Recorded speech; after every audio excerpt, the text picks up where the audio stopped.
Hello and welcome to the prequel series of the Dune books, written again by Brian Herbert. Anyway, I guess Sandworms was good enough that it got me genuinely interested in reading the prequels. And can you imagine my surprise when I kind of loved the Butlerian Jihad?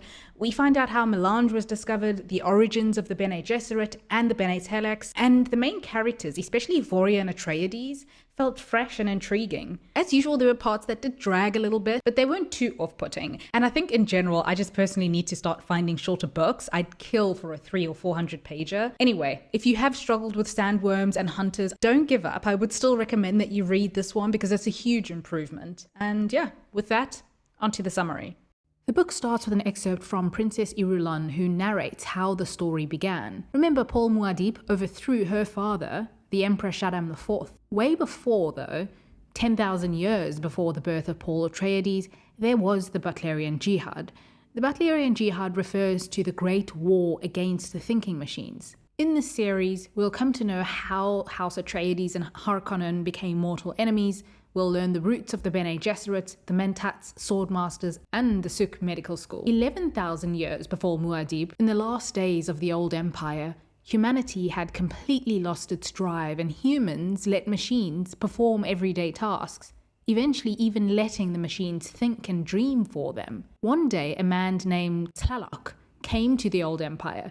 He was a visionary who tried to revive the human spirit, and while it didn't completely work, some inspired humans joined him. They discarded their birth names and tried to come up with ways to overthrow their rulers. Among them, including Tlaloc, was General Agamemnon, his lover Juno, and a programming expert called Barbarossa. 20 masterminds formed the core of a revolutionary that took over the Old Empire. They took the names of Greek gods and called themselves Titans. These Titans converted some of the existing machines by giving them human brains using artificial intelligence, and these machines joined the Titans, who were victorious in ruling over the humans and other machines. Led by Tlaloc, they divided administration of the planets up and conquered most of the galaxy. The resistance to the Titans were known as the League of Nobles. The humans, obviously, and our protagonists in this prequel. They managed to maintain some of the Old Empire after a bloody battle. Seleucus Syndicus was one such holdout. Tlaloc vowed to conquer these parts too,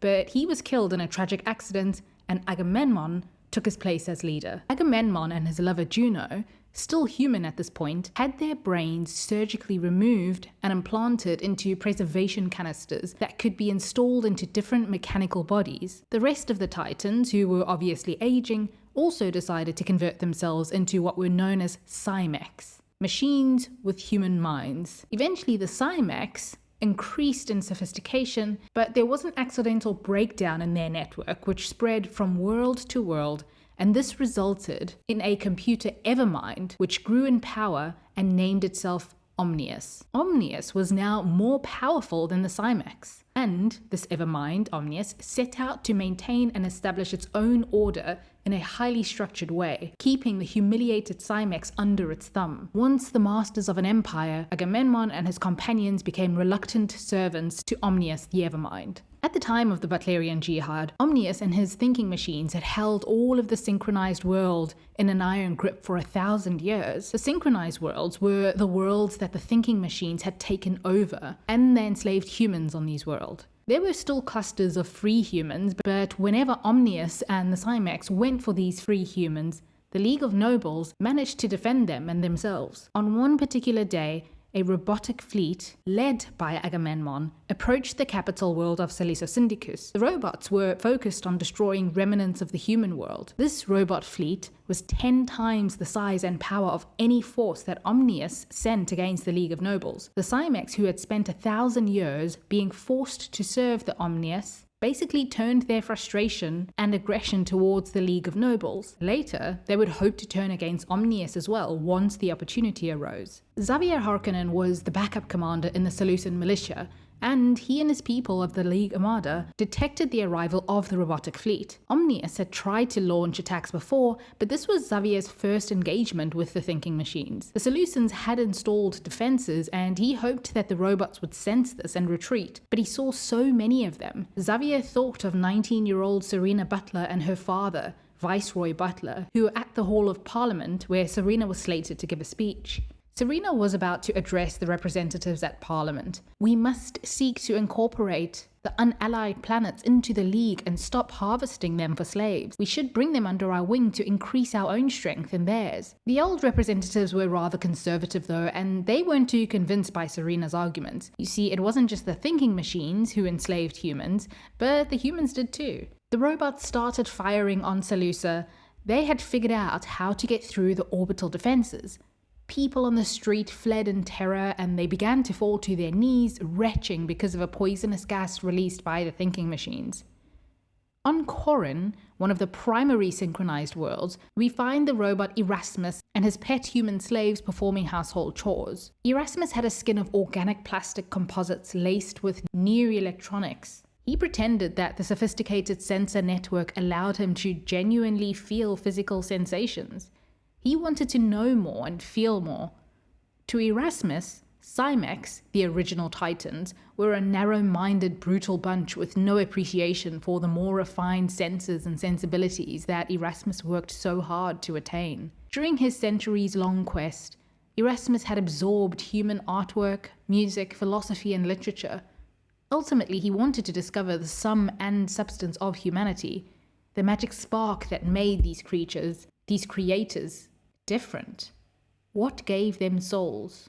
Omnius kept an eye on Erasmus's quest for knowledge. He wanted Erasmus to develop detailed models so that he could predict human behavior. He wanted to know how to make humans more useful to him. The attack on Seleucia was still ongoing.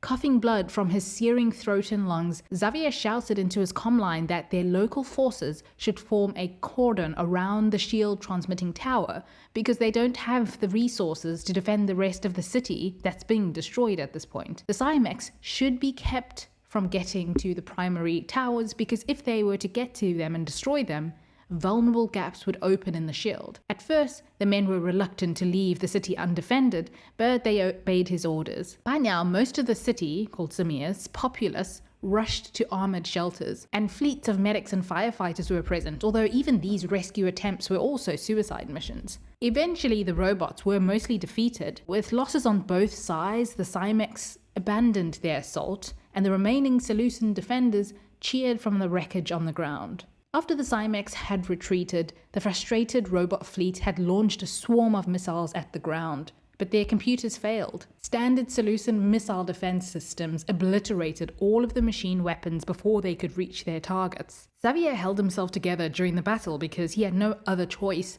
but now that the fight was over, he was unable to stand. His lungs were full of blood, but he insisted that the medics tend to those out in the city more seriously wounded. He also had a difficult time seeing this as a victory because of all the damage and lives lost.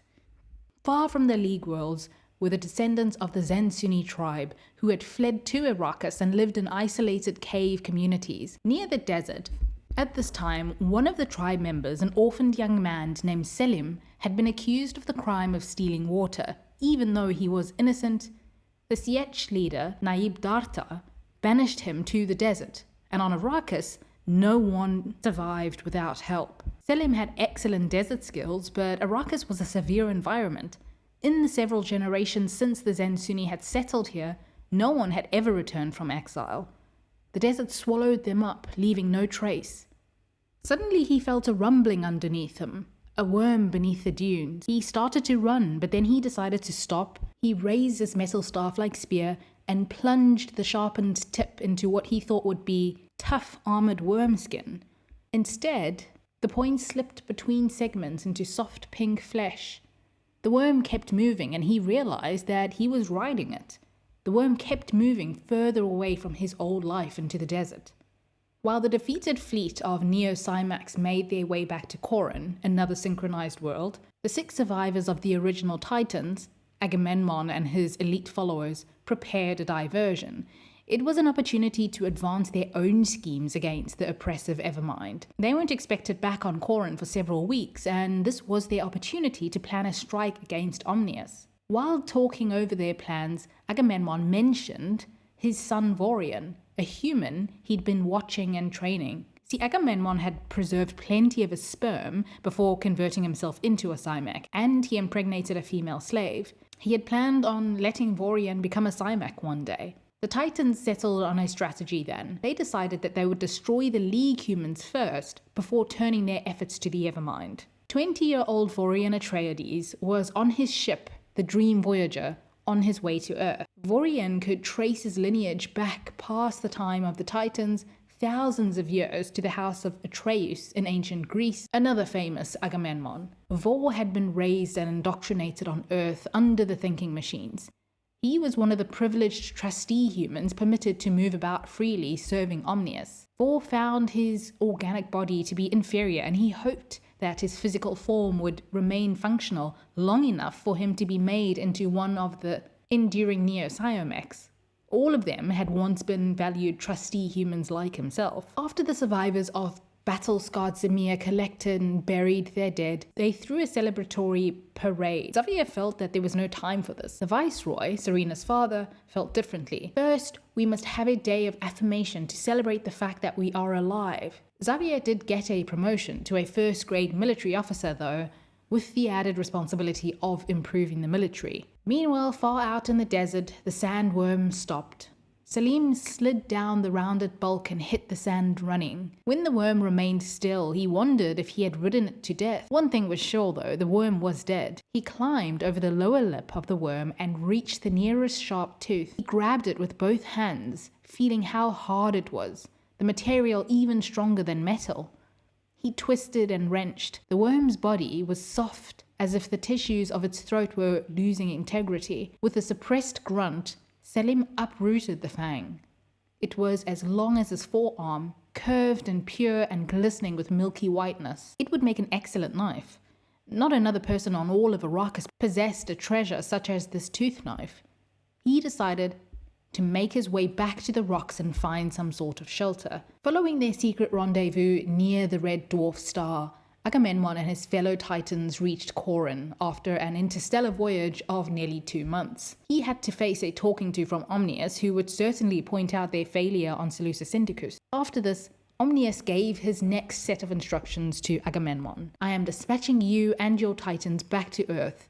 You will accompany Erasmus, who intends to continue his studies of captive humans there. Serena Butler and Xavier Harkonnen were spending some last moments in the Samir spaceport of Seleucia. He was about to leave with a group of military specialists on an inspection tour of League planetary defenses. Serena, meanwhile, would focus on expanding the League domain. The Siamech attack drove home the points that she had made in her speech in the Hall of Parliament. In any other instance, her warning might have been ignored, but the vulnerability of the unallied planets needed to be urgently addressed. We get some insight then into Xavier's family. Young Xavier had only been 6 years old when the thinking machines killed his parents and his older brother. Due to interfamily agreements and the written wills of Ulf and Katrina Harkonnen, young Xavier had been raised as the foster son of powerful and then childless Emil and Lucille Tantor, who were relatives of the Harkonnens. But when Emil began to raise Xavier, he was quite taken with the orphan and legally adopted him, though Xavier retained his Harkonnen name and all the associated noble rights.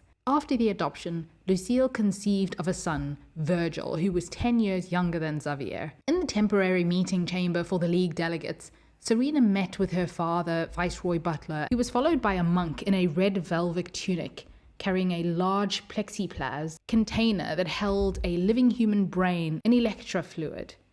The monk lovingly placed the container on an ornate table beside the lectern, then stood beside it. Separated from the senses of the physical world for more than a millennium, stimulated by constant intense contemplation, the Cogator's once human brain had grown larger than its original size. These esoteric disembodied philosophers were seen so infrequently that many League representatives did not understand how they managed to communicate.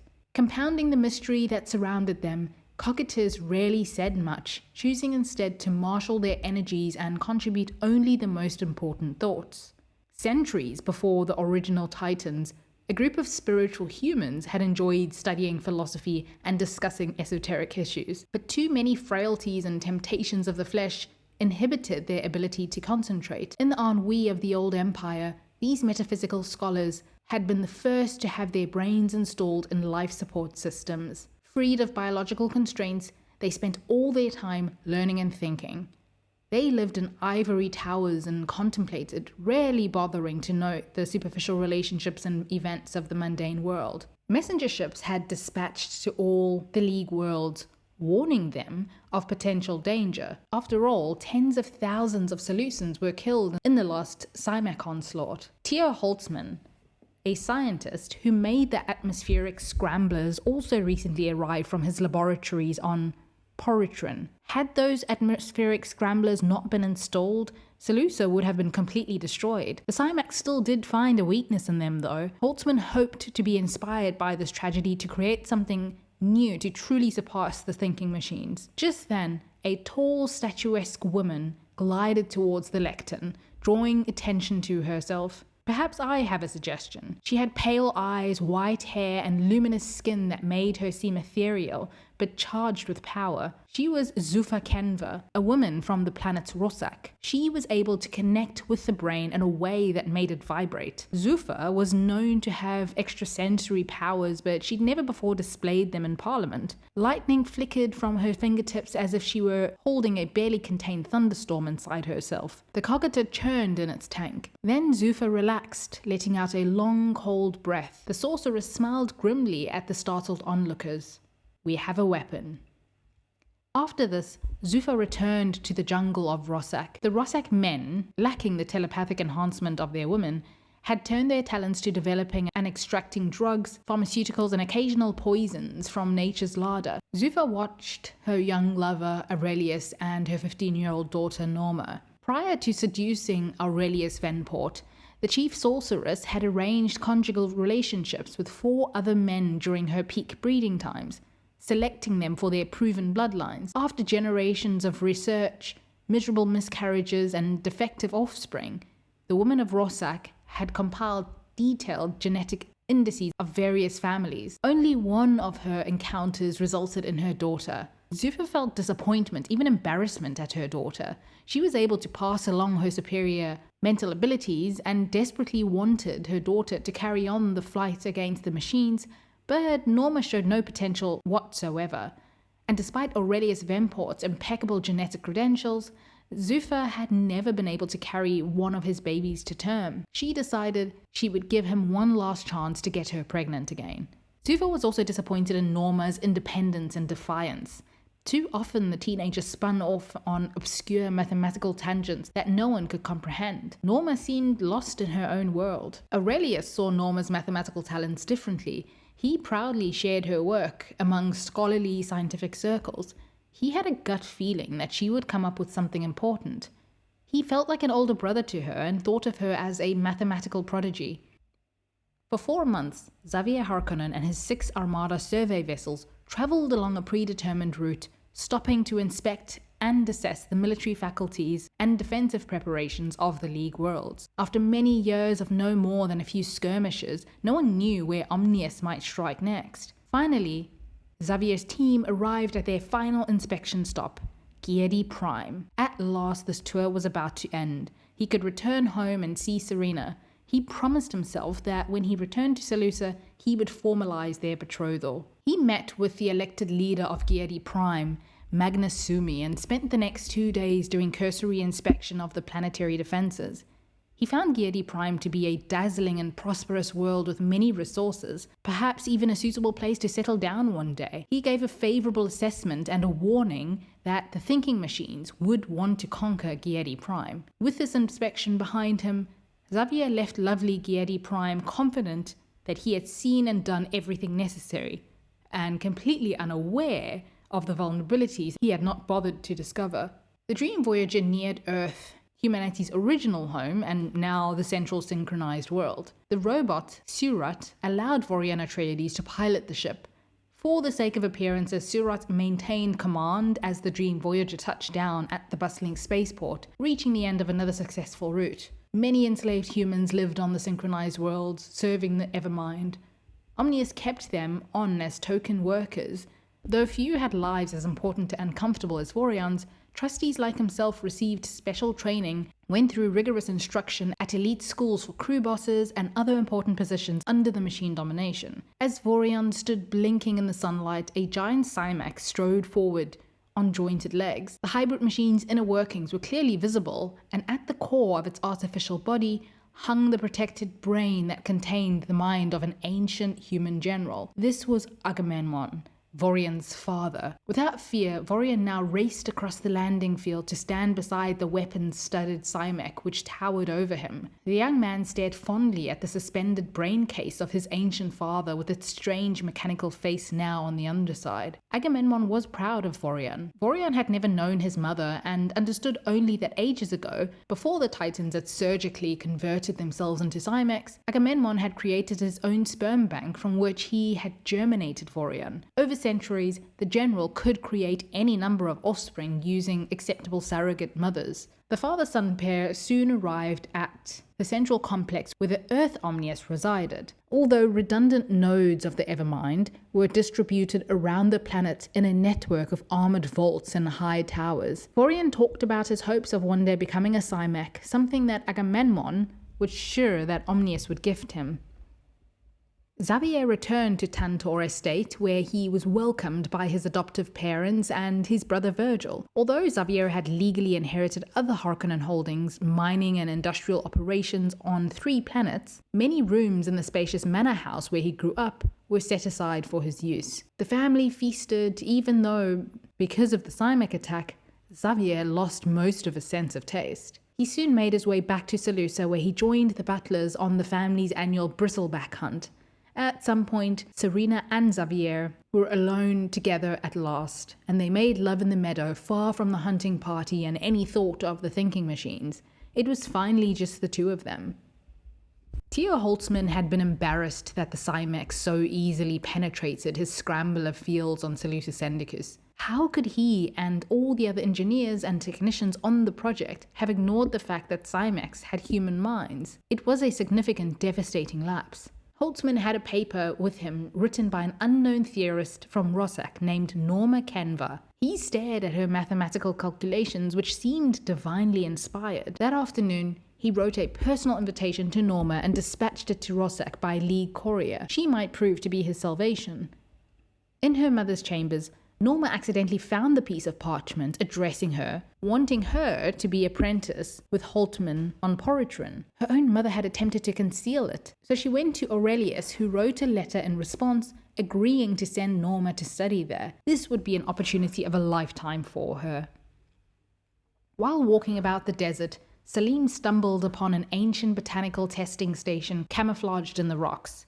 Perhaps a few old Empire scientists had lived here and recorded data during a storm season. The rugged structure consisted of several low outbuildings built into rocks, half disguised by time and wind-blown sand. He couldn't believe his luck. Shelter at last. Inside, he found capsules of well-preserved food. Though the flavors were unusual, the food tasted wonderful and gave him energy. Most valuable of all, he found distilled water. Hundreds of liter-johns of it. Undoubtedly, it had been collected over the centuries by automated moisture extractors left behind by the long-ago scientific expedition. This was personal wealth beyond anything he imagined. He then decided what he would do next. He needed to ride a sandworm, and the next time he did it, it wouldn't be by accident.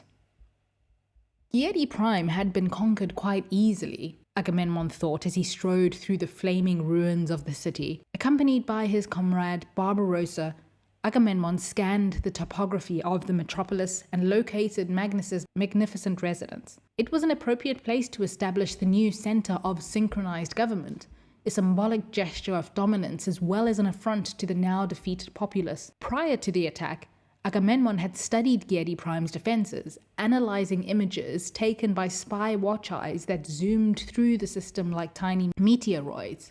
From those readings, the Simek general concocted a brilliant tactical move exploiting a slight weakness in planetary defenses. Giedi Prime's first orbital protective forces had been brushed aside by the unstoppable force of the giant machine fleet. Within moments, the robots brought blonde-haired Magnus Sumi before the two titans. Agamemnon delivered a blow so forceful that it ripped the man's torso in half. The two parts of his body thudded against the far wall in a splatter of gore. This was a military operation well executed, and the synchronized worlds had now added one of humanity's jewels to its empire. When the download was finally complete and the system surged alive, Agamemnon presented Giedi Prime as a gift to Omnius. Meanwhile, the betrothal banquet was underway at the Viceroy's hilltop estate. Even Serena's reclusive mother Livia came out for the festivities. Serena had not seen her mother much in recent years. She was a handsome beauty and she rejoiced with her husband in her daughter's betrothal. In the middle of the festivities, Xavier noticed the arrival of a messenger with the insignia of Giedi Prime Home Guard. He had been brought to the Viceroy's home by the fastest ships to deliver the news. Giedi Prime had fallen to the thinking machines. The robots in Cymex found a flaw in our defenses and destroyed our scrambler field transmitters. Much of our population has been slaughtered and survivors enslaved. A new Omnius Evermind has been activated. Xavier was hit especially hard by this and he felt some guilt. Had a simple mistake, a bit of impatience from a young man in love, caused an entire planet to fail? Zuffa, meanwhile, was in the throes of another agonizing miscarriage. She cursed the worthless Aurelius. She so desperately wanted to produce a true daughter, a successor to lead her fellow sorceresses to new heights of mental power. The fetus was eventually born, but so terribly deformed that Venport had to send for the best drugs to administer to euthanize it. Norma first felt out of place when she arrived on Porytron. Her mother looked at her with dismissive puzzlement when she left Rossack. Her mother chose to believe that Holtzman had misread her papers and her daughter would return home soon enough. A pleased Holtzman met with her on her arrival on Porytron. She had her quarters, private lab facilities, and a team of assistants to perform calculations based upon her theories. "My work is constrained in that I cannot use sophisticated computers," Holtzman said. "In order to perform the enormous calculations required to test a theory, I have no recourse but to rely upon human mental abilities and hope for the best from the fallible calculation skills of trained people." He took her to the solvers. They were workers hunched over writing surfaces and they used handheld calculation devices. This was the only way they could imitate the abilities of the thinking machines. A computer can handle billions of iterations. We have a harder time of it, yet with enough people working in concert and as specialists, we accomplish billions of calculations of our own. It just takes longer. Each of the slaves had been trained to complete specific equations in an assembly line fashion. Every solver was at Norma's disposal for whenever she needed to develop a theory that needed verification. Serena didn't want to give up on Giedi Prime. Her suggestion to the League members was to somehow restore Giedi Prime's shields under the noses of the machine conquerors. The vote went against her, with the members not wanting to waste resources on a lost cause. Giedi Prime was now a machine stronghold. Serena's father believed that she spent her mornings in the bright, cheery room just reading, but for weeks now she'd been exploring schemes, gathering volunteers, expert personnel, and raw materials. No one could stop Serena from devoting her energies to humanitarian work. She'd even deceived Xavier about what she was up to. She did hope that he would be proud of her when he did find out what she was up to. If we reclaim Giedi Prime, it will be twice the moral victory. Plenty of members of the Giedi Prime Home Guard must have survived.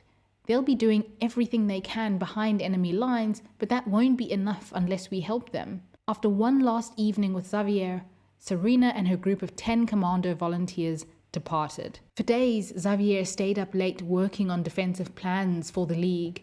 He had devoted himself to the protection of free humanity. He promised himself that he would never lapse in his duties again.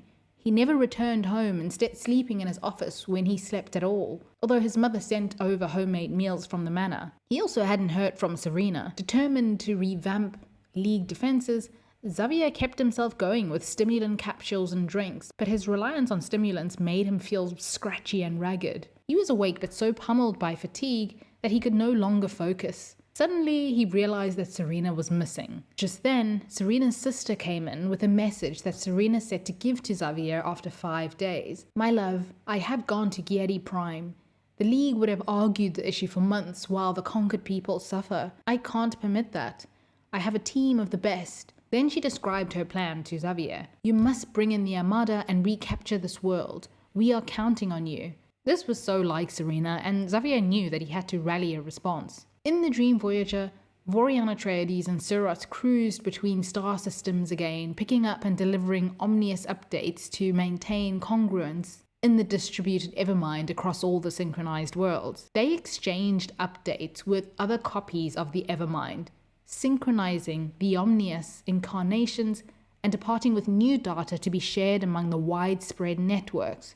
Vor loved being a trustee. Suddenly he noticed that the normal route had changed and they were headed for Giedi Prime, but that would still be months away. Between the games and challenges on the Voyager, Vorian often skimmed the open databases, reading his favorite parts of his father's memoirs. On one of those excursions, Vor discovered that over the years, Agamemnon had sired 12 other sons, a dozen unknown brothers. He also discovered that each of the sons had been a failure and his father had killed the unacceptable offspring, the last executed a century ago. After the long journey from Seleucia, Serena and her team now flew silently through the darkened sky of Giedi Prime. The blockade runner contained the most sophisticated stealth profile of any craft in the League arsenal. The camouflage blockade runner sliced through the murky atmosphere at an efficient angle and approached the cold, leaden sea. Finally, they found the towers.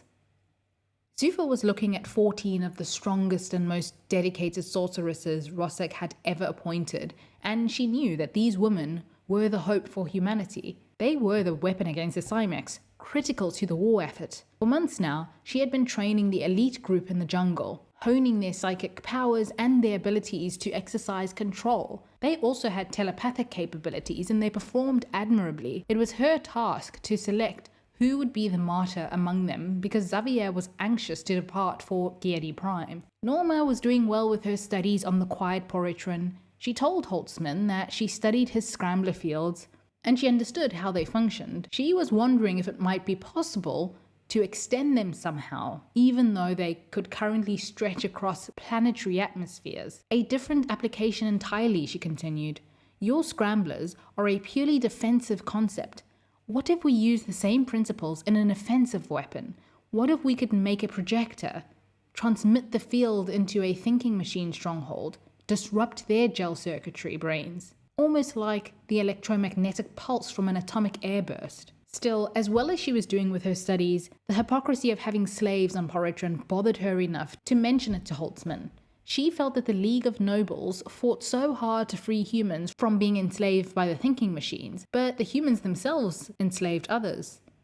Zuffa chose her most talented student to be Rosek's first weapon against the Cymex on Giedi Prime. Strong and dedicated, the sorceress, 23-year-old Heoma, appeared more than ready to answer the call. Serena and her covert team landed on a rocky island on Giedi Prime. Despite Mangusumi's optimistic report, the secondary shield transmitting station on Giedi Prime was not at all near completion. The parabolic towers for the scramble shield transmitters stood like frost-encrusted skeletons, but none of the systems were functional. Serena didn't envy the volunteer who would climb up there and finish the vital linkages. Serena took a blockade runner to see if they could intercept the incoming armada. Less than an hour later, fast-moving mechanical airfoils raised in, converging on the half-submerged blockade runner. They were being ambushed by the thinking machines, and they fired back but were overpowered, and Serena was captured by Barbarossa, who told her that she would be transported to Earth the next day on one of Omnius' ships. Erasmus had labs there, and Barbarossa implied that he would like to experiment on her. Selim could hardly grasp the wealth at his disposal. Much of his time, Selim occupied himself inside the empty station with solitary games he'd learned to play when he was younger. He'd also found some power cells that were still active. He stumbled on a live log entry, a holo recording of a tall man with strange facial features, large eyes and pale skin. He and other researchers had been stationed here to test the resources of Arrakis and assess its suitability for colonization, but they had found little of interest. This was their last recording. They were abandoning their research station because there was turmoil in the Empire. Tyrants had just seized control of their servile thinking machines and used them to take over the government. The Armada arrived on Giedi Prime on the 9th day. Their campaign to take back Giedi Prime was successful because of a few unpredictable moves. The inclusion of the sorceresses of Rosek and the now portable scramblers, and the secondary shield transmitters that the engineers were working on. There was a full-on assault on the ground and in orbit. Heoma, with her powers, was able to destroy Barbarossa. After Heoma's mind strike obliterated the Simek enforcers, Holtzman's second portable scrambler knocked out the robots in another section of the city. Omnius's core was damaged and vulnerable. Xavier was worried though because Serena was nowhere to be found. The Dream Voyager with Vorian and Surot finally entered the Giadi Prime solar system. Suddenly they were being approached by the League ships, and Vorian managed to use his comms line to identify himself as a human, which gave the Armada pause for a moment, but Xavier realized that this human was not on their side. He couldn't believe that a human and a robot were working side by side, and he opened fire on a ship, but Vorian managed to escape. Xavier couldn't understand the turncoat Vorian Atreides, who willingly flew beside a robot captain in a thinking machine spy ship. Brainwashed, obviously, but something on the young man's arrogant demeanor suggested deep convictions, a fanatical single-minded passion. Atreides had claimed to be the son of Agamemnon, the worst of the Simek Titans. Finally, Xavier found Serena's vessel and performed some DNA scans and found her DNA as well as that of the Home Guard messenger. He wondered if she could have been taken prisoner by the Simeks, but he was pretty sure that she was dead. The new batch of captives, including Serena, arrived on Earth from Giadi Prime. Erasmus, of course, had his eye on Serena, who was personally selected for him by Barbarossa. Upon undergoing a routine medical check, it was discovered that Serena was 3 months pregnant. On Porytron, a virulent fever swept through, killing a lot of scientists and, much to Holtzman's horror, the slaves, because obviously this had a negative impact on productivity. After taking refuge in the Arrakis wasteland, the Senzuni wanderers were little more than scavengers and not very brave. Even in their most distant excursions to collect useful items, the nomads remained close to the rocks, avoiding the deep desert and the demon worms. Long ago, Imperial chemist Shakad the Wise had remarked on the rejuvenating properties of the obscure spice melange. However, the planets distant from popular spicing lanes had never made melange an economically attractive item. Still, spice was a staple in the food supply, and it had to be gathered, but only on the sands close to the rocks. Dartha, the leader, and his party of 6 were on such a mission when a worm engulfed one of their tribe members, Ibrahim. Vorian finally reached Earth with his damaged Dream Voyager.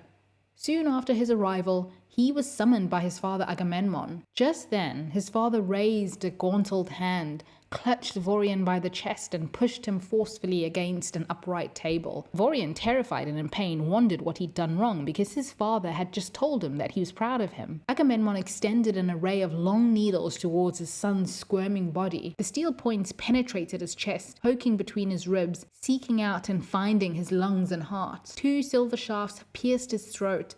Blood oozed out everywhere. Vor's neck sinews bulged as he clenched his jaw and curled back his lips, biting back a scream.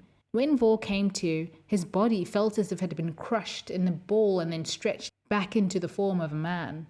Agamemnon said then that he was proud of him for being able to get away from Giadi Prime. No machine would have been able to. This procedure was Vor's reward. While he wasn't able to convince Omnius to convert him into a Neo-Simek, he'd given Vorian a rigorous biotech treatment, a cellular replacement system that would dramatically extend his human life. It was a technique developed in the old empire, but most of them were murdered in the rebellions, when the Titans cemented their control. Now, Vorian was one step closer to his potential. Now that Norma worked under Holtzman, she no longer felt like the failure and disappointment to her mother. With telepathic powers, a sorceress had struck successfully against the thinking machines on Giadi Prime, but Norma's field's portable scramblers had also been a part of the victory, though Holtzman had not emphasized her role in the generation of the idea. Norma cared nothing for fame or credit. More important was her contribution to the war effort. She still had work to do, though. She really wanted to understand the thinking machines.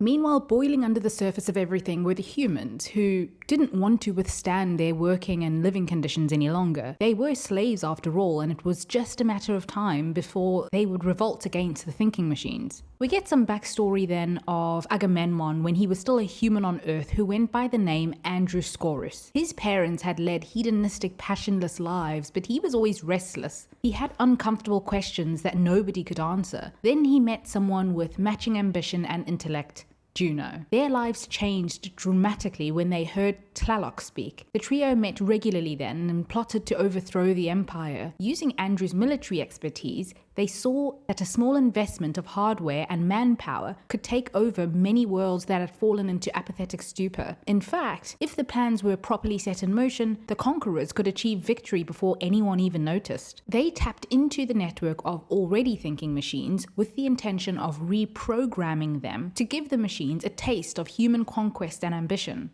That's when the man who would be called Barbarossa was brought in to implement those technical details. This is how a handful of humans, the soon-to-be Titans at the time, controlled the sleeping populace. During their planning stages, Juno would often seek advice from a reluctant cognitor advisor named Eklo. That's when she realized the possibilities of living as a disembodied brain. She realized the advantages that a Psymic tyrant would have over simple humans, able to switch mechanical bodies as circumstances changed. As Psymex, the Titans could live and rule for thousands of years. Agamemnon and Juno underwent the transformation process then. Zuffa was on her way to Porotron to visit her daughter Norma. While Holtzman was credited for the portable scramble projectors, she heard rumors that Norma had inspired the design. Could her oddball daughter have done something so remarkable? Zuffa found Norma busy with her latest experiment. There was the usual friction between mother and daughter, but now Norma had found her purpose, and she was equally dismissive of Zuffa as Zuffa had been to her. Zuffa wasn't used to how confident her daughter was, and she promptly left again to Rosak. Serena never imagined herself being a slave to an enemy robot. Worse, Erasmus seemed intrigued by her, which can't have been a good thing. Erasmus told her that she would tend to his prized plaza gardens. She made a deal with him. She'd teach him about humans, and in exchange, Erasmus would guarantee her and her unborn child's safety and allow her to raise her child in his household. Selim, out in the desert, was becoming a proficient sandworm rider. At this point, he'd ridden 2 sandworms to the point of exhaustion and until they died, and now he had 2 crystalline knives. Zuffa returned to Rosak to get ready for the escalating war. She found Aurelius on his chemical drugs with his arm in a container of angry wasps, which angered her. A sorceress died in battle. Someone I've trained, even loved. Hiyama gave her life to keep us free, yet here you are, dabbling in euphoric chemicals. He'd hoped to find a pharmaceutical substance that could boost male telepathic potential, hoping to be on psychic par with the sorceresses. She thought his experiments worthless. After she left, his glazed eyes took on a flicker of fire, then increased to a burning intensity of concentration. He focused on the open door to their private chambers. His jaw clenched and he concentrated harder. The door swung slowly shut by itself. Satisfied but drained, Venport slid his arm out of the wasp cage and slumped to the floor. One of the human trusty advisors of the slaves, Ibiskinjo, received as a reward 4 days off duty for completing a statue of one of the Psymic Titans, Ajax. He received special permission to leave the city. Trustees got such privileges. Ibis decided to visit the monastery to seek advice from Cogita Eklo. He had received anonymous messages of a rebellion, those willing to defy Omnius. He considered the possibility of humans on Earth and on other synchronized planets who intended to fight back. Thought ignited his long-simmering resentments towards Omnius, the robots, and especially the Psymex, who seemed to bear a grudge against humans. Ibis had survived so well and so long because he was cautious and obedient. Now, he had to conduct his investigation in such a manner that the machines would never suspect his intent. He asked Eklo if such rebel cells existed, could the reign of the thinking machines possibly come to an end? Eklo answered that nothing was impossible. After this, Ibis decided that he would form a rebel cell of his own. The 5 Titans held a small congregation to discuss their plans now that Geardi Prime was reclaimed by the humans. They decided to mount a counterstrike on Rusak in order to destroy their main weapon that killed Barbarossa, the sorceresses. On Salusa, meanwhile, a memorial was held in Serena's honor, and Xavier Harkonnen spoke to the League members in Parliament. The League of Nobles must form a stronger coalition under streamlined leadership. To be effective against a highly organized computer Evermind, we need a closely knit government of humans. As Serena Butler advocated, we must take every effort to secure the cooperation of the unallied planets, thus strengthening our defensive framework and adding a buffer zone to our protected territory. Holtzman tested one of his latest prototypes that Norma wasn't sure was going to work. Nevertheless, he set up a demonstration, and Norma's prediction was correct. They ended up having to shut the whole thing down. These calculations seemed to have been purposely sabotaged by two slaves, inspired by another slave, Ben Moulay, who had advocated for outright revolt. You see, these slaves were also being subjugated by humans, so in their minds, who's to say that when they overthrew the machines, the slaves would be free? Ibis thought about how the humans took back Gieri Prime. What an achievement. He wondered how they managed it and whether he could do the same. He ended up speaking with Eklund again, who told him about the earlier human revolts. Because of their excessive brutality, the humans had risen up before and ended up destroying two of the Titans. On Arrakis, a merchant named Tuk Kadir, a Tluxa, arrived in a vessel to see if he could find some slaves to take for trading. At a bar, he was served something called a spice drink, a melange drink that he found exhilarating, so much so he ordered a second. The barman told him that the Zensuni desert nomads brought melange into the city for bartering. The drink was made out of spice. Spice was a natural substance in the desert. You could find patches out in the dunes, exposed by the wind or spice blows. But monster sandworms lived out there, and you could be killed by fierce storms. Kadir met with Naib Darta, the leader of the tribe, and he asked to buy a cargo ship full of melange. This could take a month or two, but Kadir could wait. He also noticed then the deep blue eyes of the nomads. Even the whites of their eyes were blue. Darta told him that if he kept consuming melange over a long period, it would keep him young and healthy. Kadir wondered if he would be able to turn this into a profitable enterprise. On Earth, Vorian met Serena, and not only her beauty, but her confidence and arrogance intrigued him. She openly thinks I'm a fool, a slave without chains. Erasmus, who watched Vorian and Serena exchange a few words, noticed that Vorian was drawn to her, and he asked Vor if he would like to procreate with Serena after she gave birth.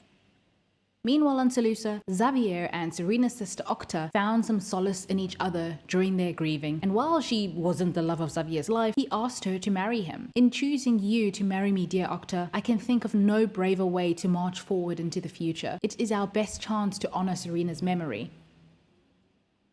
Back to Ibis and Kogata Eklo. He tells Ibis that long ago, Juno came to him with similar questions on how to overthrow the old empire, back when the Titans were still human. For centuries, Eklo reconsidered what he did. Now he wanted to re-establish the balance of neutrality. Eklo wouldn't be able to help with strategy, but if Ibis asked his questions in a clever way, just like Juno once did, he might inadvertently be able to help. Still, Ibis thought to himself that he needed to be very careful, just in case this was all a trap set by the thinking machines. It had been more than a year that Selim had lived out on his own in the desert. He had established 6 additional supply outposts around the desert, making it 8 in all. He was very wealthy too at this point. Still, he wanted to somehow show his tribe what he had become. He mounted a worm and moved towards the mountains, the old place he called home. Selim saw figures on the rocks and heard faint shouts of people summoning others. Soon, astonished villagers stood all along the ledges. He enjoyed seeing their wide eyes and opened mouths. Selim doubted anybody would guess who he was because his face was covered, but they'd be shocked to learn if it were Selim. When he had given them enough of a taste, he turned the worm back into the desert. Naib Darta and the others were witnessing this from down below. They were shocked at seeing a man command a sandworm as if it were a pet. Holtzman could not bear to ask Norma to look over his potential errors after the failed demonstration. He did, however, find errors in the maths that the slaves made. Even without these errors, his prototype wouldn't have worked anyway, but he was glad to have someone to publicly blame. He went to the slaves, and as punishment, he cut their food rations and assigned them to hard labor. The Titans staged their attack on Rusak. Aurelius was able to evacuate many people into the jungle, and Zufa and her trainees would face the machines. In the ensuing battle, several Cymax were destroyed, but 5 sorceresses were killed, so the Titans saw this as a win. After Darta bought the Melange de Kider, he returned to his shuttle to make his way back. He knew of exactly the person, a connoisseur of drugs, a man of great wealth and vision who could help him, Aurelius Venport of Rossack. All the time that Serena had been working in the garden and debating with Erasmus, she'd managed to get him to treat his slaves more humanely. She convinced him that by treating them better, they'd be more productive. He still misunderstood this though. Like, he arranged a grand feast for his slaves thinking that he was taking her advice, but she told him that a single banquet wouldn't matter. He should increase their daily rations, and so he did. The slaves also started to recognize Serena Butler by name as the person who was advocating for them. A Titan named Ajax got wind of one of the supporters of Ohan Frere plotting to stage a rebellion. He'd passed these ideas onto his work crews. He was sentenced to execution out in public with an audience of slaves. Ibis happened to be in the crowd, and this strengthened his conviction to put his rebellion plan into action. After his marriage to Octa Butler, the viceroy insisted that Xavier take up residence in the sprawling Butler manor. Serena and Vorian were having a conversation about how clueless he was about human history and about the human condition in general. He thought that Erasmus was treating her well, but she pointed out that she lost her home and her freedom. Vorian told Serena then that he wanted her to be happy. She told him that all she wanted was to be free and to go home. That would make her happy. Holtzman's new protective shields seemed to work. These were of a different kind though. They were a personal shield around the body. Serena eventually gave birth to her child, a son named Mannion, after her father. Erasmus decided to let mother and child stay together because he was intrigued by this human-child interaction. Vorian decided that he wanted to study some history. He wanted to see Omnius's records of the overthrow of the old empire, not just his father's memoirs. He spent hours accessing the wealth of information, and he was shocked to discover how radically different the Evermind's objective records were from what Agamemnon described. My father lied to me. He distorted the events, taking credit, hiding the extent of the brutality and suffering. Even Omnius knew it. On the other hand, Serena had told him the truth. Agamemnon had caused horrendous slaughter and devastation during the time of the Titans, against people who were only trying to protect their own freedoms. He and Juno were responsible for the deaths of billions of people and the harsh enslavement of survivors. Since the execution of Ohan Frere, Ibis was being very careful about plans he'd hidden, waiting for a sign. Holtzman was looking forward to the patterns on his designs, making him the wealthiest man in the League of Nobles. Norma, who was worried about the tests needed for the shields, went behind his back to Lord Blood. She told him that Holtzman meant to test these new personal shields with laser weapons, but she was afraid that there would be an extremely violent reaction. She mentioned her concerns to Holtzman too. Blood agreed to provide funds to have this testing done on an asteroid. It would be less expensive than rebuilding an entire city. The test took place on an asteroid orbiting far from Poritrin. Holtzman still thought that Norma exaggerated her worry of potential damage, but he was silenced by the explosion that was pretty much like an atomic bomb. He was very embarrassed to be wrong. Selim happened upon an isolated place in the desert. He decided to steal from some of these desert dwellers. The people caught him then and started yelling and giving chase as he ran away from the dunes. Suddenly, a sandworm arrived, and much to the surprise of the Zensuni men, Selim mounted it, controlled it, and rode away. Erasmus was growing slightly impatient with how much time and attention 3-month-old Mannion needed. By the time he was 6 months old, Erasmus grew more frustrated. That's when he decided to perform a procedure on Serena so that she may not be distracted again, a hysterectomy. Ibis had nearly doubled his rebel ranks in 2 months. There were hundreds in the organization split into smaller cells of no more than 10, so that everyone couldn't know each other. Serena eventually came to, and she realized that she had a surgery. Erasmus told her, after the fact, that he'd removed her uterus.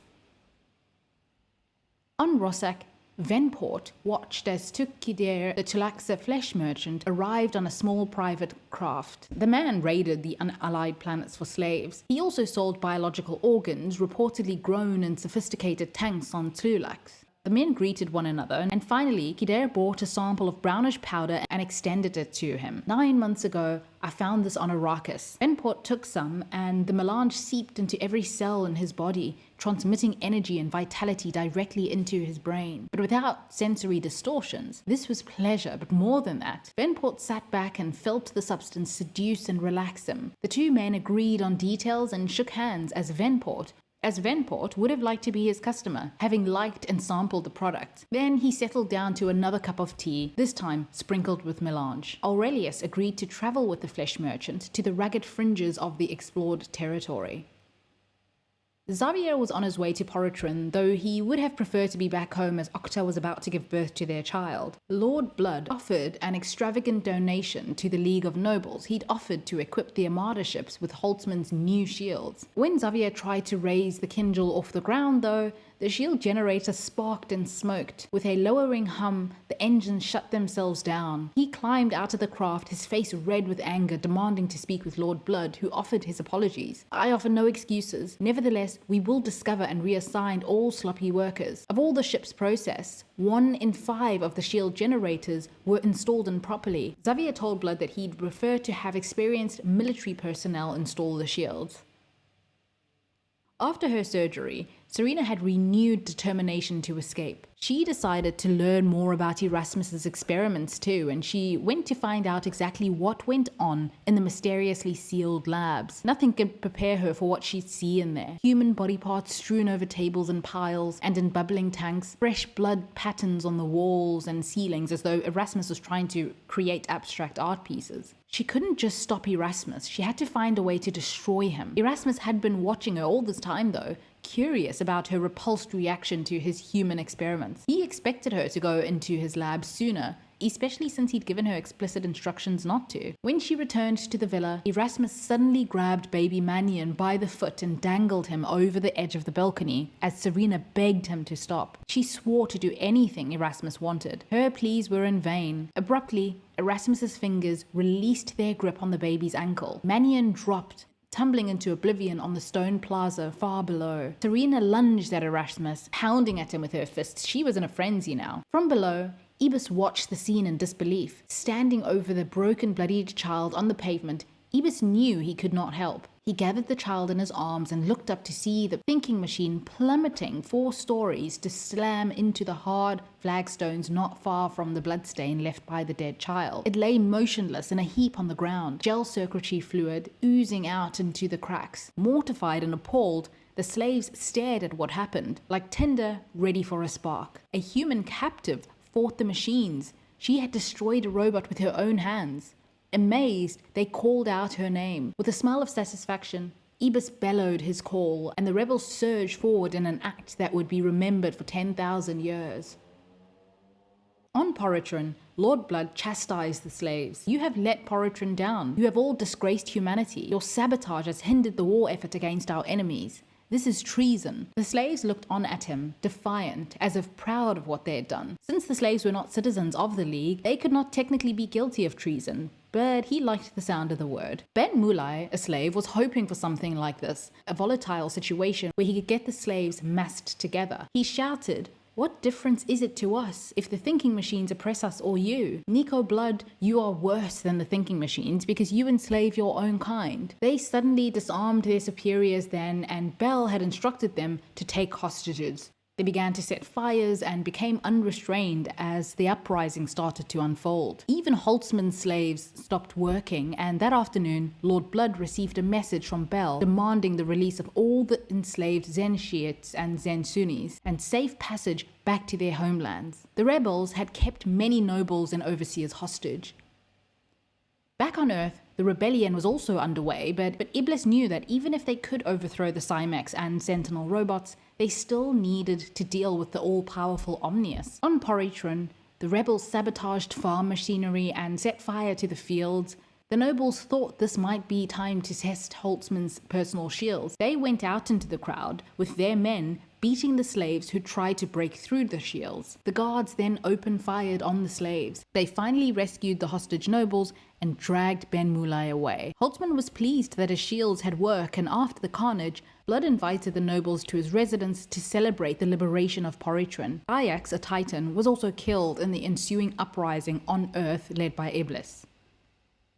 Venport made it to Arrakis with Kidair. At this point, Kidair's eyes had taken on the blue color due to spice addiction. The desert people led them blindfolded to their enclave. There were no maps and they were highly protective of the location of their home. Venport was sure that he could make a fortune selling spice to the League nobles. They met one of the elders of the tribe who was 157 years old. He'd consumed spice all of his life and remained healthy. He would still live for decades. Vorian and Siurat entered the Earth's atmosphere and detected some inconsistencies in their data. Vor was surprised to see smoke and fire everywhere, buildings and Simek troops destroyed as humans ran through the streets. He realized then that the humans were fighting back, and this caused some conflicting thoughts that he knew might not be loyal to Omnius.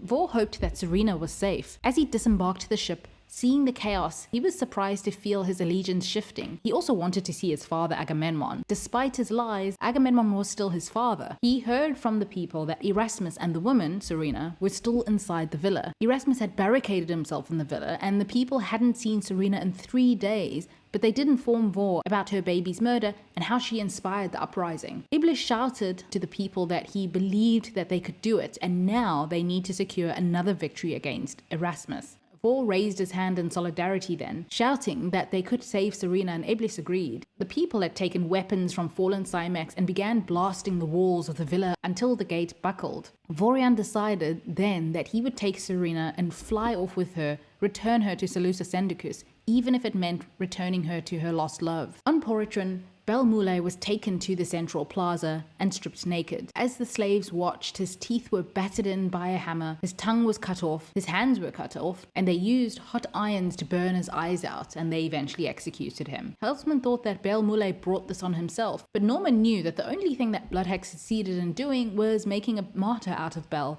and this wasn't the end of things.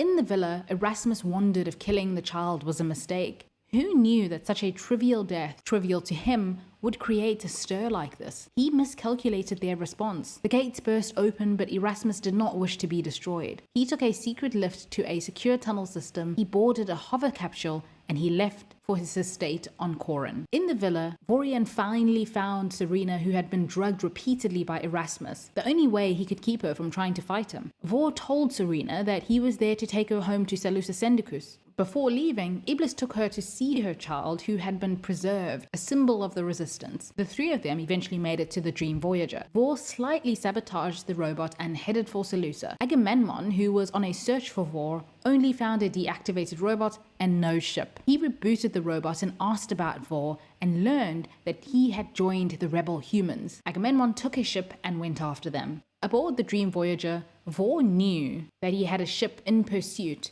and a communication burst arrived on the speakers. Vorian Atreides, you have broken your vow of loyalty. You are a traitor, not only to Omnius, but to me.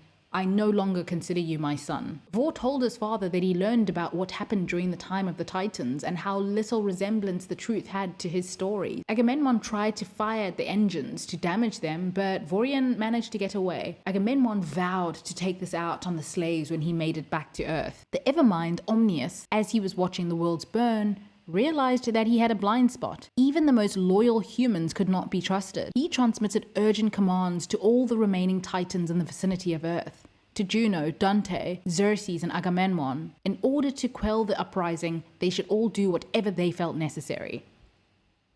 In a rocky desert continent far from the initial results, Juno was in the midst of a demonstration of torture interrogation techniques on live human subjects. Suddenly she got Omnius's message and flew out to crush some humans. Agamemnon also joined them. Omnius was sure, as he was watching all this unfold, that the Titans would be successful. In a kind of spice trance, Selim had a vision of spice draining away, vanishing, stolen by parasites that looked like starships he had seen in the Arrakis city spaceport. Workers, off-worlders, and even Zensuni scoured the dunes, stealing melange, taking the treasure of Shai-Hulud, and leaving him to suffocate in a dry, lifeless sea. He decided that it was his mission to stop this.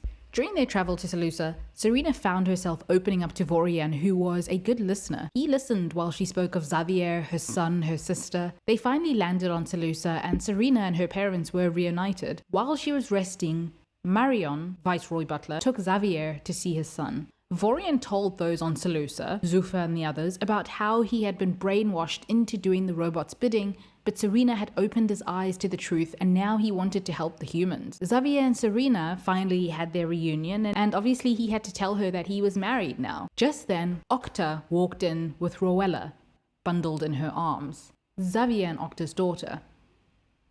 The Titan Juno went to see the Cogiter Echo. He suggested it as a way to stop the bloodshed. He also advised her in his human form. Juno had other ideas for this visit though. She arrived and she crushed his tower and squeezed the Cogiter's brains to mush, killing him. Omnius now decreed the complete annihilation of all human life on Earth. Selim observed this new enterprise by his former tribespeople. They had become spice gatherers to otherworlders. He would get his revenge for being banished, and now for this. He first scared them by riding towards them on the worm, something that the nomads still weren't used to seeing. In the evening, he wrote 3 words in the dunes and sat in wait for everybody to find them. The 3 words were, "I am Selim." After today, Tarta would know that he made a lifelong enemy. The League of Delegates on Seleucia got the news that everybody on Earth was dead. As they were debating on what to do next, Serena said that they should declare a crusade against the machines, a holy war, a jihad in the name of her murdered son Mannion. It must be Mannion Butler's jihad. Xavier suggested a bombardment with atomics. They could sterilize Earth, vaporizing every robot, every sentient machine, every gel circuit. They argued over this, but in the end the decision was made. Earth, the ancient birthplace of humanity, will be the first tombstone of the thinking machines.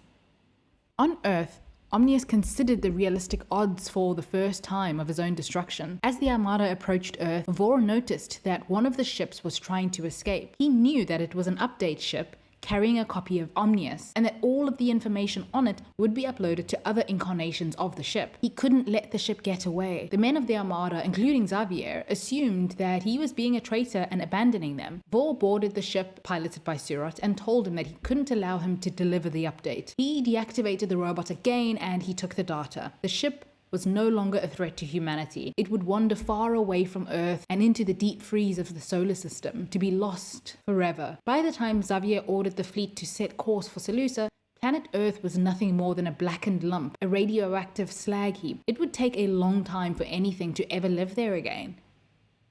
Erasmus was currently on Corin. He still had his slaves who he kept as experimental pets. In the end, everybody was celebrating the Armada's successful mission, and Xavier and Vor made up. Vor was even awarded a Medal of Service. Later, Serena told both of them that they need to forget about their love for her. They were about to embark on a war unlike any other. Giedi Prime and Earth can't be the last planets that they win from the thinking machines. They agree. Nothing is impossible, especially not for Serena. And that is the end of the Butlerian Jihad. Thank you for watching.